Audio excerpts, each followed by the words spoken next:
Tremendo himno. ¿Cómo me gustó?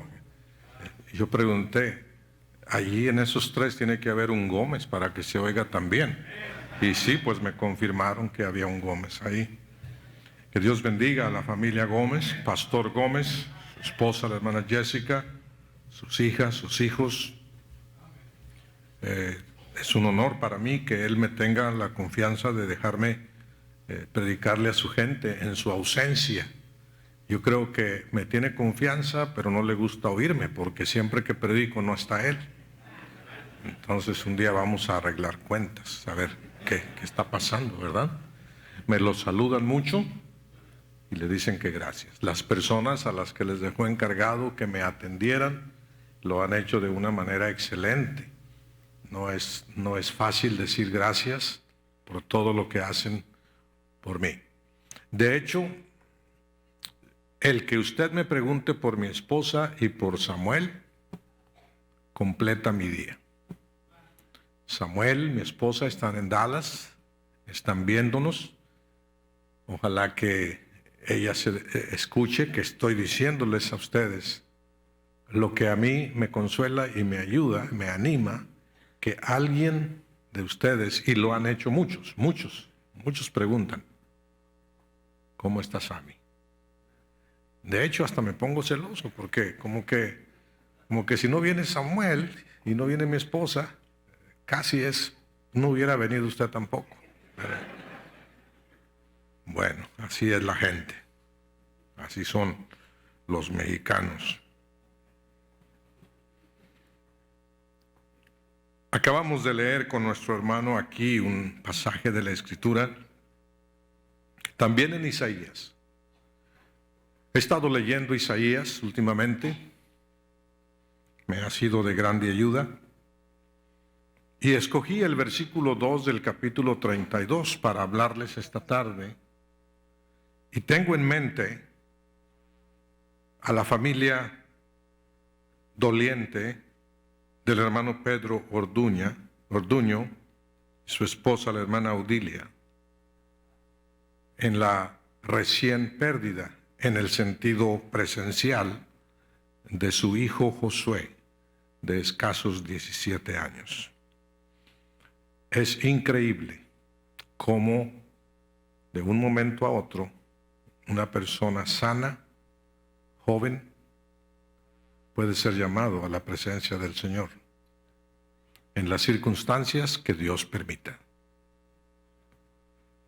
También quisiera no solamente expresar mis condolencias a la familia Orduño, pero no creo que ellos van a estar escuchando lo que yo predique esta noche, pero quiero dejar con ustedes un mensaje de consuelo, de pésame, de refugio para personas como ellos, en una situación como tal están viviendo. También estoy pensando en la familia del pastor Elmer Fernández y la hermana Marta, en la pérdida de la tía Yolis.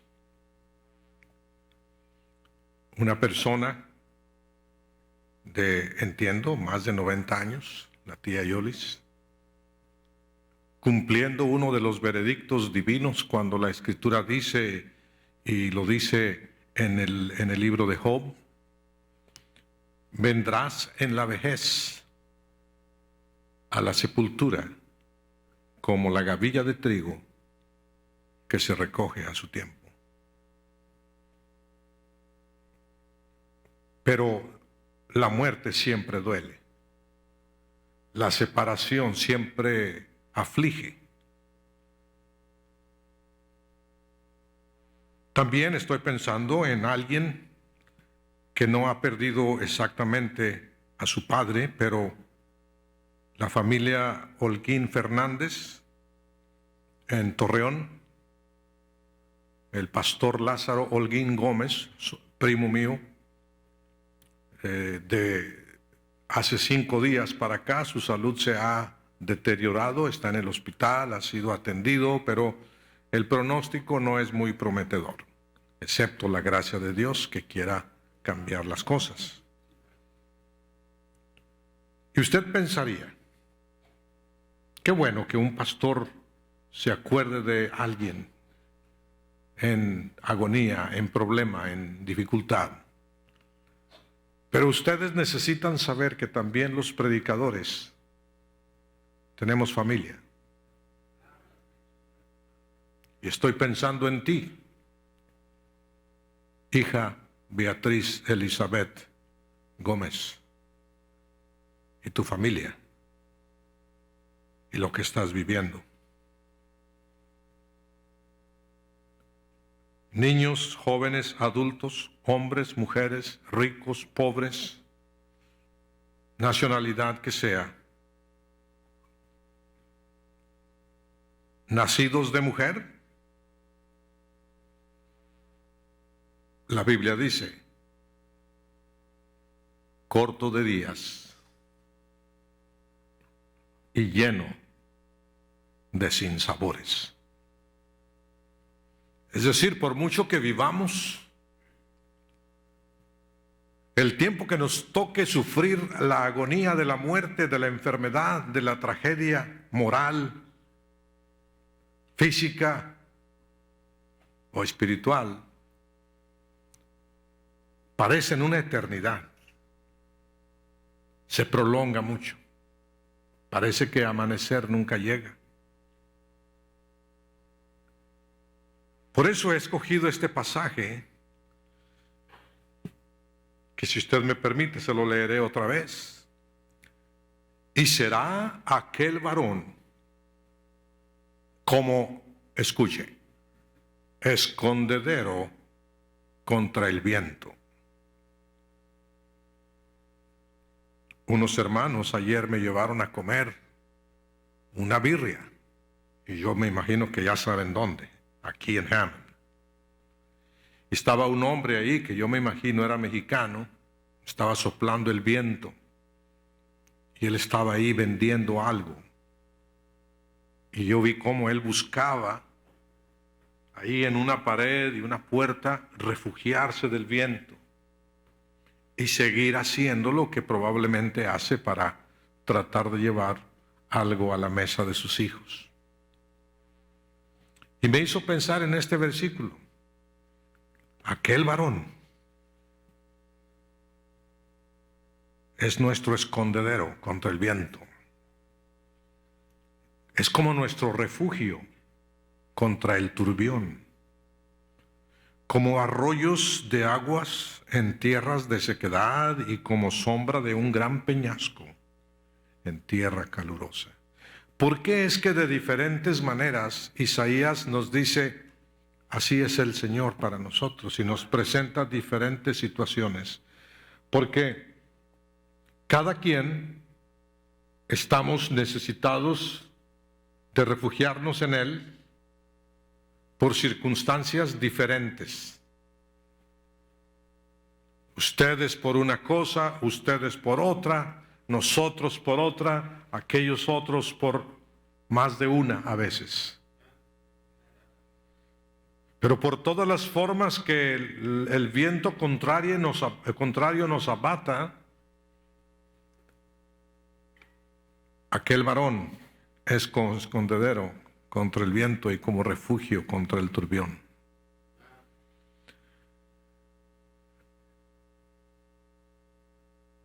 Ese hombre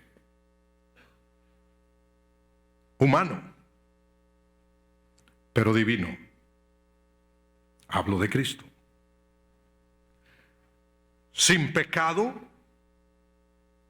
pero muriendo una muerte de un maldito.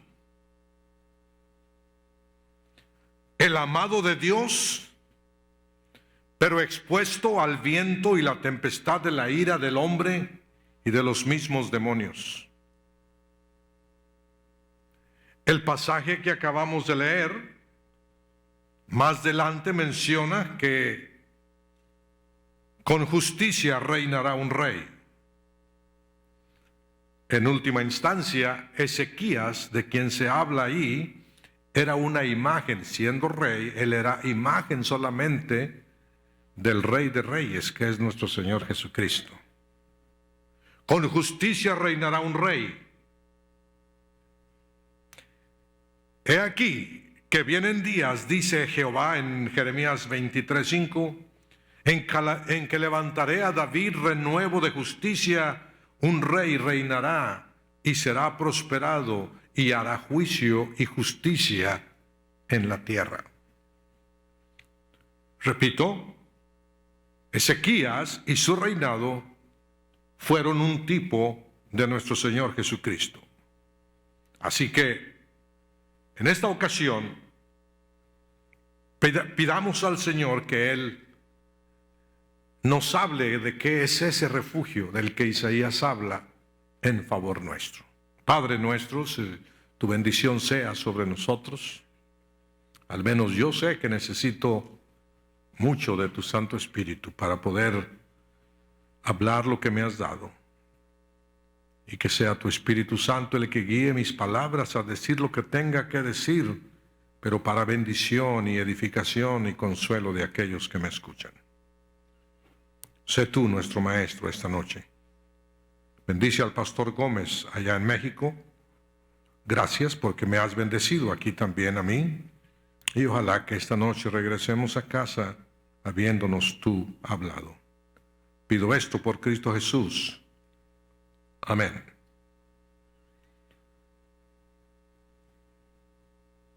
El rey y sus príncipes, dice, regirán con justicia.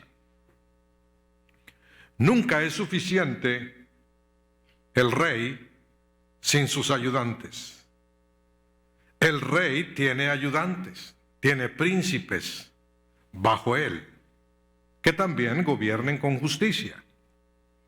Ezequías tuvo príncipes tan leales como Eliakim, Sebna y los ancianos de los sacerdotes, y pues él mismo. Dice la palabra de Dios, y envió a Eliakim, mayordomo, a Sebna, escriba, y a los ancianos de los sacerdotes cubiertos de cilicio, y el profeta Isaías, hijo de Amós. Esos eran los príncipes o los ayudantes del rey Ezequías.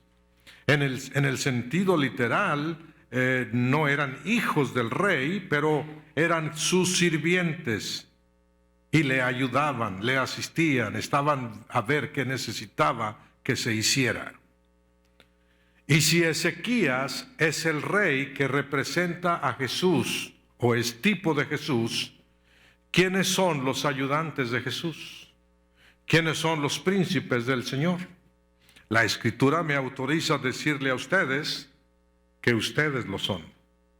La palabra de Dios dice, mas vosotros sois linaje escogido, real sacerdocio, nación santa, pueblo adquirido por Dios para que anunciéis las virtudes de aquel que os llamó de las tinieblas a su luz maravillosa o admirable. Él es el rey. Nosotros somos sus servidores. Apocalipsis 5:10 dice que al final de la historia de la humanidad le diremos al Señor, tú nos has hecho reyes y sacerdotes para nuestro Dios y reinaremos sobre la tierra. Muchas de las pruebas y dolores aparentemente innecesarios en nuestra vida, porque cuando el sufrimiento nos llega, uno piensa que uno no necesitaba aquello. Mucho menos llega uno a pensar que uno lo merecía. Yo no quiero decir que cada familia que ahorita está sufriendo porque lo merecía. Yo no estoy diciendo eso. Pero sí estoy diciendo que por el pensamiento de nosotros, cuando el dolor nos pega, cuando la aflicción de espíritu, cuando la tristeza, cuando la tragedia, cuando las situaciones se ponen difíciles en la familia, cuando usted tiene hijos, tiene hijas que tienen problemas, que tienen dificultad, a veces pareciera que alguien dice, eso es lo que merecen. No haga eso usted. No me permita a mí hacerlo. Dios es el único que sabe. Y uno mismo. Las bendiciones que se mencionan ahí en los versículos del 2 al 4 son bendiciones de la restauración del rey. Y quiero llegar rápido a lo que ese varón que se menciona en el versículo 2 representa para nosotros esta noche. Empieza por decirnos: ríos de agua en lugar seco. Usted sabe de ríos. Algunos de ustedes conocieron inicialmente el río Bravo.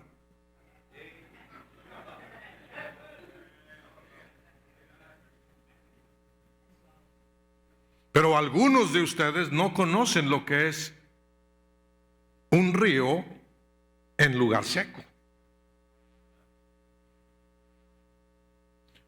Torreón y Gómez Palacio son dos ciudades que se dividen de estado por un río. Ese río lleva agua si acaso cada 15 o 25 años. La mayor parte del tiempo el río es seco. No lleva agua. De manera que en tierra seca de nada beneficia que alguien venga al río Nazas. No hay agua.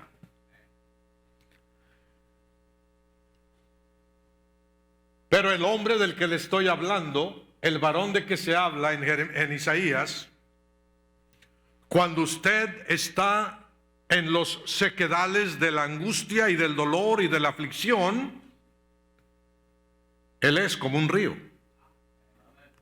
Él le va a abastecer.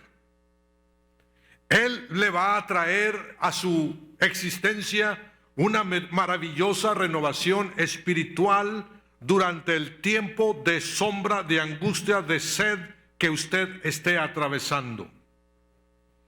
Por grande que haya sido el reinado de Ezequías, el reinado de nuestro Señor Jesucristo es más glorioso. Y es mi Señor Jesucristo el que es para mí en mi tormenta, para usted en la suya, cualesquiera que sea. Y oh hermano, si usted no está atravesando o no tiene necesidad de refugiarse en el Señor Jesús en esta noche por algo que esté pasando doloroso, trágico, y a propósito, trágico no necesariamente es malo, simplemente algo trágico es aquello que repentinamente trae dolor, aflicción, tristeza, muerte, que 24 horas atrás nunca ni nos las imaginábamos. Pero he mencionado la muerte, la enfermedad, la edad adulta, los problemas en el hogar, las tristezas que algún hijo o hija nuestra pueda estar sufriendo y que nadie sabe más que el seno de ese hogar. Necesitamos voltear al cielo, porque en la tierra lo que estamos viendo es aridez. Necesitamos agua viva. Y Isaías nos dice: les presento a un varón que es ríos de agua en lugar seco.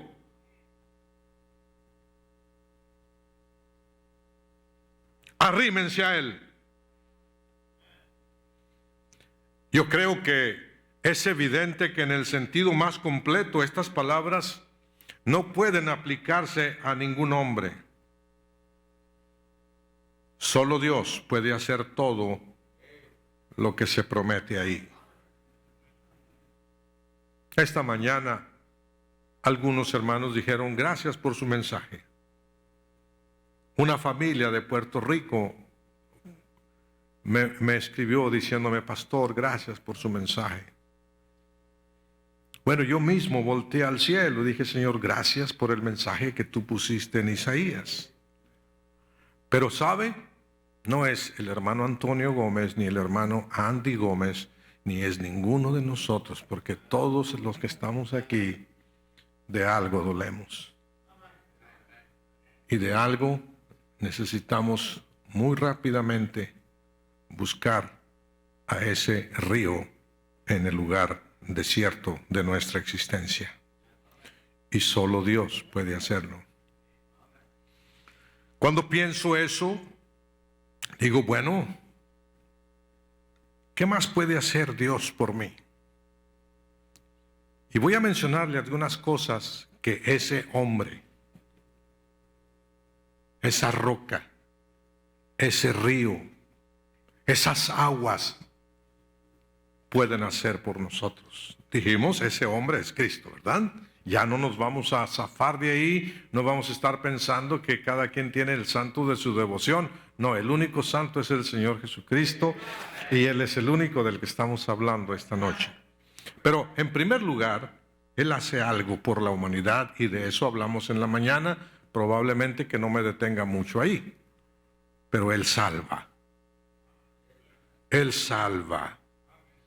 Él es como un escondite. Él es un refugio. Él es el compañero de Dios. Él no consideró cosa a que aferrarse el ser igual a Dios. Él es el refugio de nuestras almas.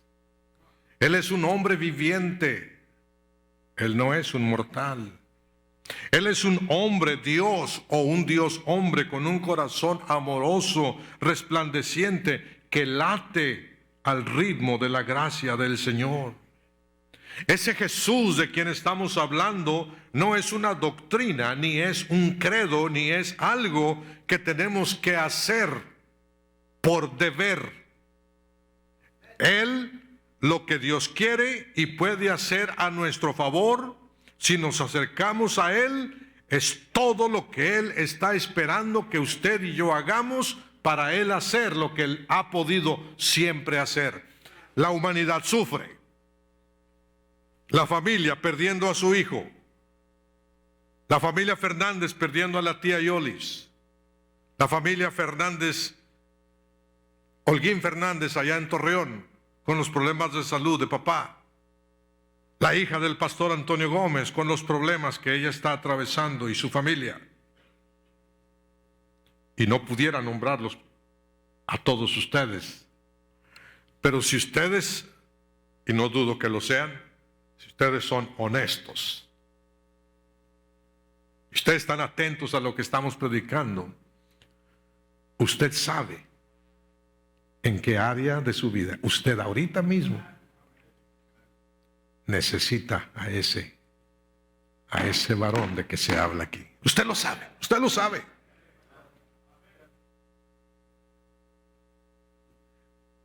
Dije, ese varón, ese río, esa agua, esa roca, salva. Y salvación significa comunión con el Hijo de Dios. Nos esconde del viento contrario, de la tentación y de la tempestad de ira que hay en el mundo entero para toda la humanidad. Bajo Él estamos por la razón que sea, mi querido hermano, y todo debido a la culpa del pecado, pero mi gozo es poder decirle a usted esta noche, su vida, mi vida, nuestra vida, una vez que hemos creído en Cristo, está escondida con Cristo en Dios. Escondido es, me meto aquí y usted no me ve. Usted ve el púlpito. Cuando usted y yo vengamos al Señor, como ya predicamos en la mañana, cuando usted y yo entendamos lo que Isaías nos está diciendo esta noche, de lo que Él es, y una de las cosas que menciona que es una roca, una sombra de gran peñasco en tierra calurosa. Cuando usted y yo entendamos nuestra necesidad y la reconozcamos y nos pongamos debajo de esa sombra, de ese peñasco, como en tierra calurosa, la tormenta, el viento contrario, todo lo demás no nos va a ver y se va a estrellar en la roca.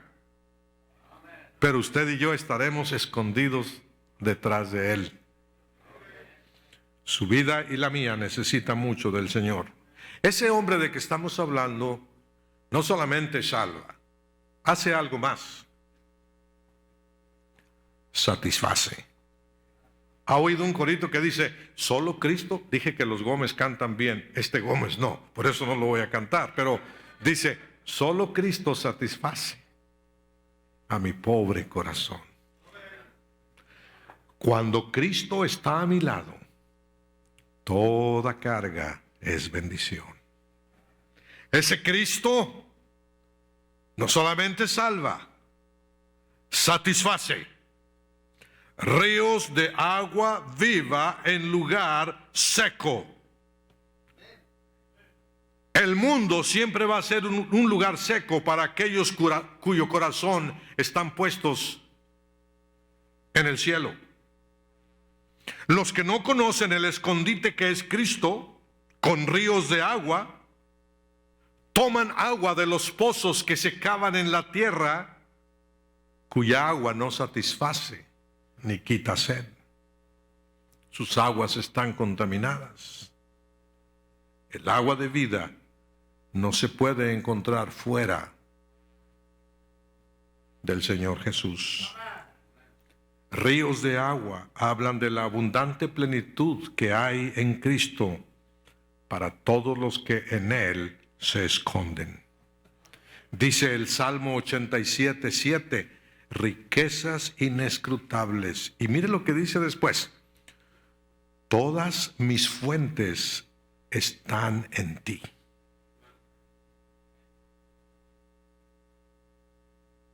Me muero de sed, Señor.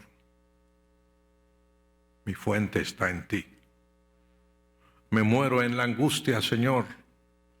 Estoy abatido, estoy dolido, estoy llorando.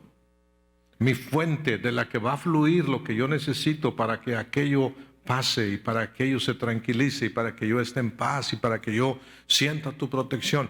Oh, Señor, solamente en ti está mi esperanza. Mis fuentes todas están en ti.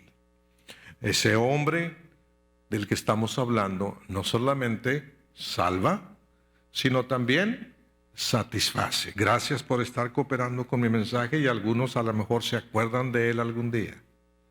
Número 3, ese hombre del que habla Isaías no solamente salva y satisface, ese hombre significa refugio, como sombra de gran peñasco en tierra calurosa.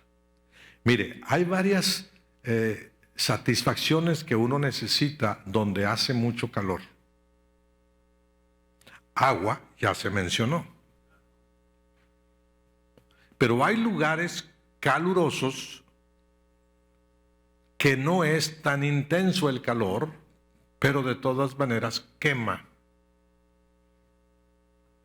Por ejemplo, de donde yo vengo es muy caluroso, es muy desértico, pero es un clima que si usted encuentra una sombra y hay una pequeña brisa, usted está a gusto.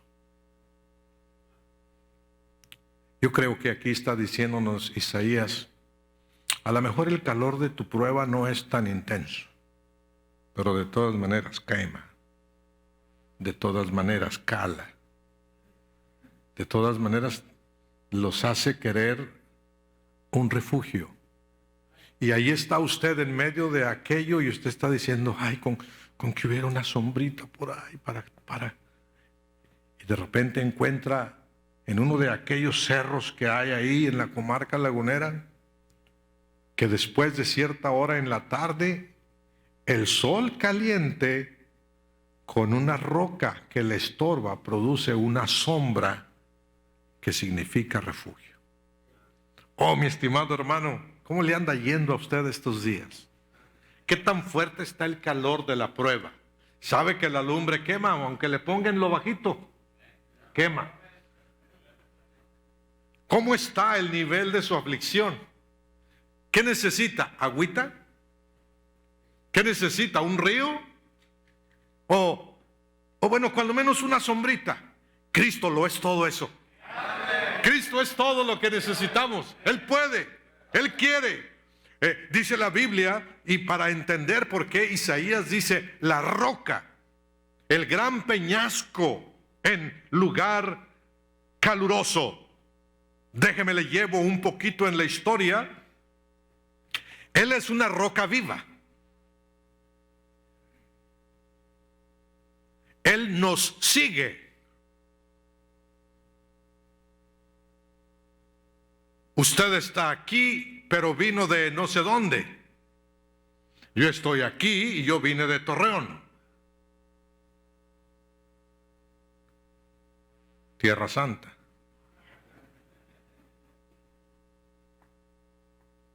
Ahí nada de águilas ni nada de cruces. Pura santidad.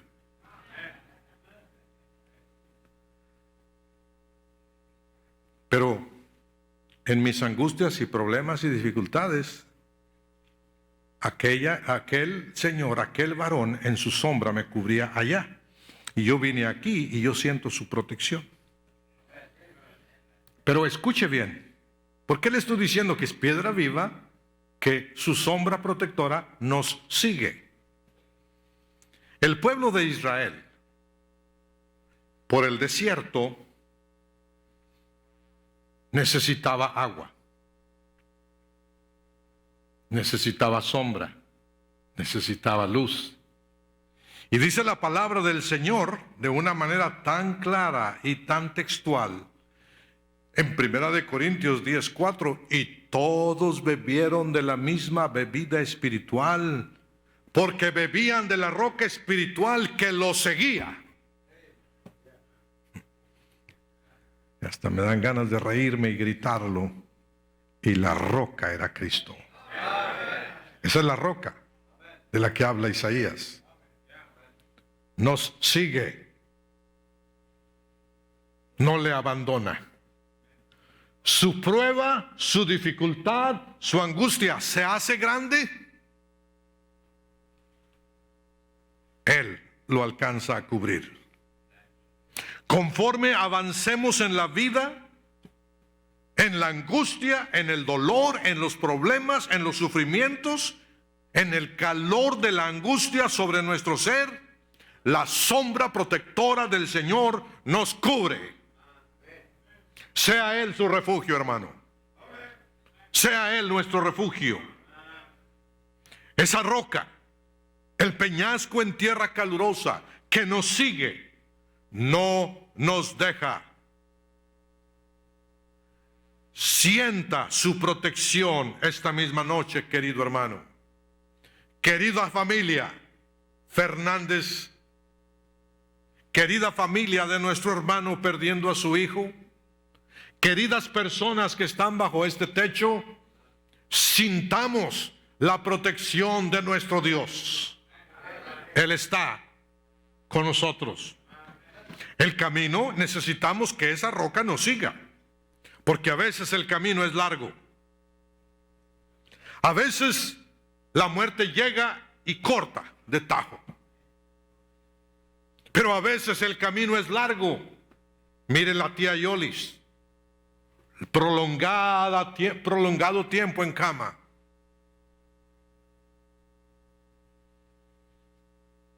A veces va y viene la tormenta. Por eso yo quiero que usted sepa esto. La sombra de nuestro Cristo nos sigue a donde quiera que vayamos y del tamaño que sea. El camino, dije, es largo.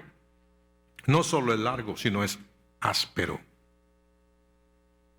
El otro día platicaba con un joven de nuestra iglesia que maneja un camión, un tráiler. Y le dije, ¿a dónde vas a ir mañana? Dijo, voy a ir allá me dijo a dónde, un lugar ahí en la sierra de Chihuahua. Le dije, ¿cuánto tiempo haces de camino? Dice, 24 horas, cargando 20 toneladas de dinamita. Dice, y parte del camino es terracería. Y hay que movernos quedito, despacito. Así es el camino suyo a veces. No solamente es largo, sino a veces es áspero. A veces se pone de terracería y tenemos que ir más despacio. no podemos avanzar.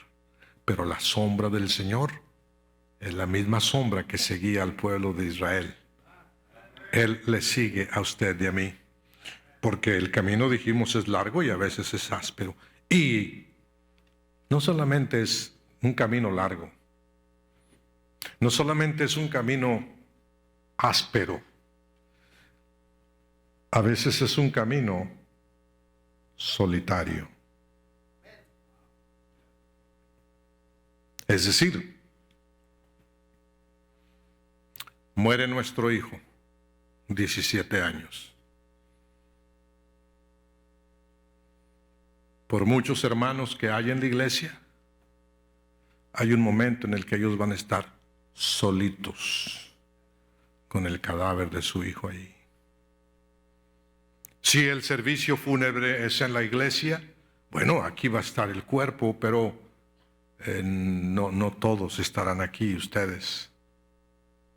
Llegará un momento en el que todos se van a ir y ellos se van a quedar solitos, apachurrado su corazón por la pérdida de un hijito joven.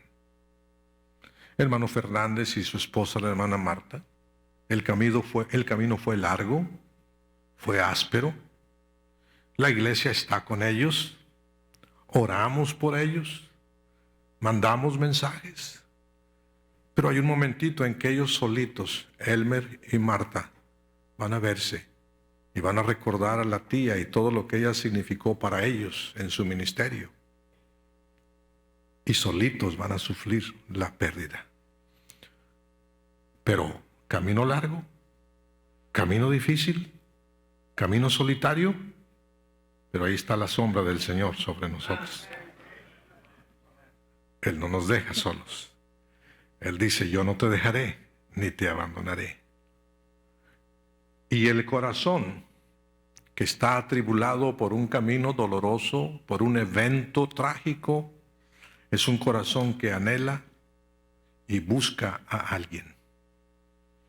Y este es el momento de ponernos a contemplar la hermosura y la grandeza de nuestro Dios.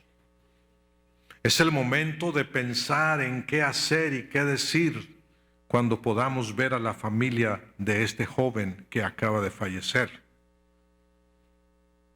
Ese va a ser el tiempo en el que nosotros mostremos nuestro compañerismo y nuestro apoyo y nuestra comunión y descansemos bajo el refugio que ese gran peñasco ofrece, la satisfacción que esa agua ofrece, y entendamos que la palabra de Dios una vez más se cumple. Hombre nacido de mujer, corto de días, hastiado de sinsabores. No vaya ahí, pero el libro de Ruth es un libro que casi no se predica sobre él. Pero en el capítulo 2 de Ruth, en el versículo 12, se le dijo a Ruth, escúcheme bien, se le dijo, Jehová recompense tu obra y tu remuneración sea cumplida de parte de Jehová Dios de Israel,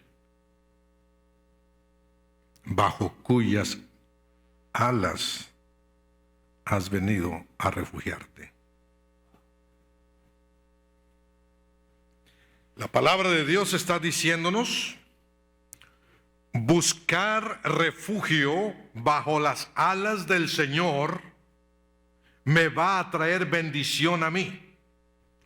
Cuando Ruth lo hizo, el rey le dijo, Ruth, Jehová recompense tu obra. Lo que has hecho, que Dios te bendiga por lo que hiciste. Pero ¿sabes qué? Todo esto, todo este bienestar, toda la bendición va a ser remunerada, va a ser cumplida de parte de Jehová a Israel y para ti, porque tú buscaste refugio debajo de sus alas. Mi querido hermano, yo quiero la bendición de Dios sobre mi Sami. y sobre mi esposa y sobre mis hijas. Yo puedo conseguirla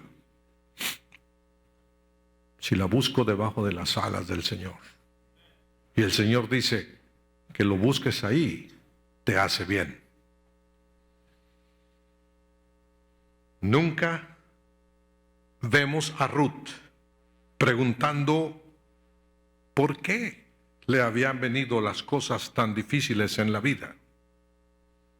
En cambio, ella preguntó, ¿por qué me ha venido esta cosa buena?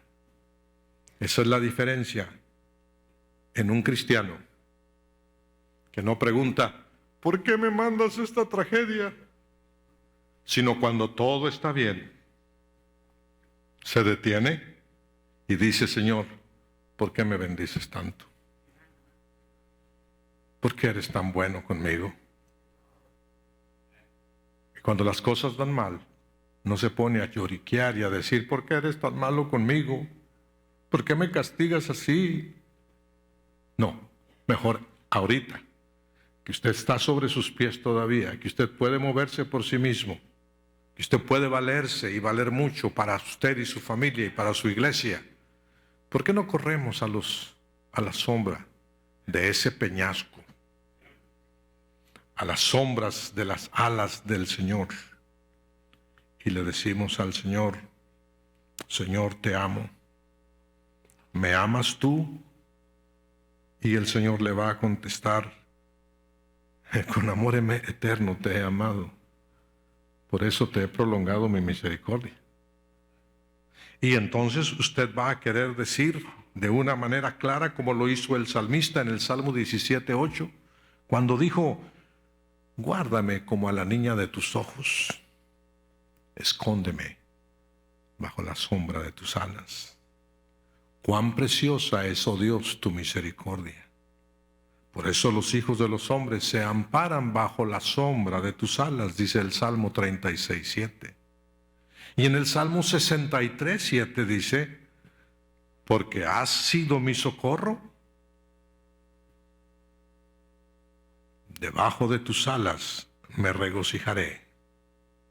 Y así podemos ir por la Biblia y escuchar al salmista decirnos, morando bajo la sombra del Omnipotente, el que habita al abrigo del Altísimo morará bajo la sombra del Omnipotente.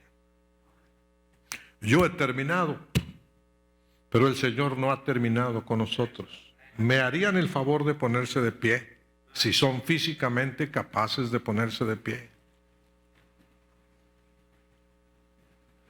Yo he hecho lo que he podido por darle el mensaje que Dios me dio.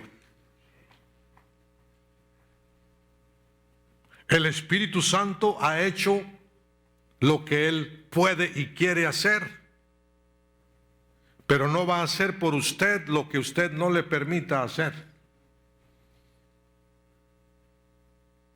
En la mañana predicamos en Isaías, venid y estemos a cuentas. Esta noche no es Él diciéndonos vengan, es nosotros diciendo, en Él hay agua, en Él hay la sombra que yo necesito. Entonces yo le preguntaré a usted, ¿cree que Él merece que usted venga a Él y le diga gracias por ser lo que eres para mí, Señor? ¿Cree usted que Él entiende si usted se queda ahí en actitud de, bueno, que pasen aquellos, yo no? ¿Por qué no le reconocemos a Él como el varón del que Isaías habla? Y corremos a Él. El piano va a tocar suavemente un himno de invitación. Si mi Dios le habló, no me deje a mí ser el que le hable. Deje que el Espíritu de Dios le hable a su corazón. Y venga, hable con Él, establezca una nueva relación con Él, mejore el deterioro de aquello que se ha roto. Oh Dios, haz algo con tu pueblo. Te necesitamos, mucho te necesitamos, Señor.